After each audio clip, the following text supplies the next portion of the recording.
Let's give you a tour of the SD-10. It comes in this carrying case here. To start the SD-10, simply turn on the power button here. You see the screens come on there. Around the corner we have the USB-C battery charger. The built-in screen, controls, and battery allow for a totally standalone operation.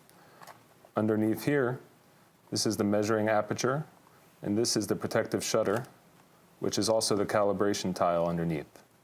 To calibrate, with the shutter closed, press the measure button. You'll get a message to start calibration.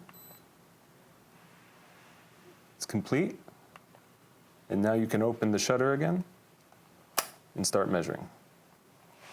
The core functionality of the Epson SD-10 is all about capturing and comparing colors. I'm going to consider this the customer color standard, and this is an output I've made on one of my Epson printers.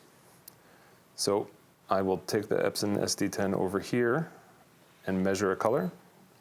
And you can see I have lab values, and I will then take another measurement from my print. And now I have a new set of lab values, but at the bottom I also have a delta E value showing me the difference between the two colors. So let's compare another color. Let's choose the orange.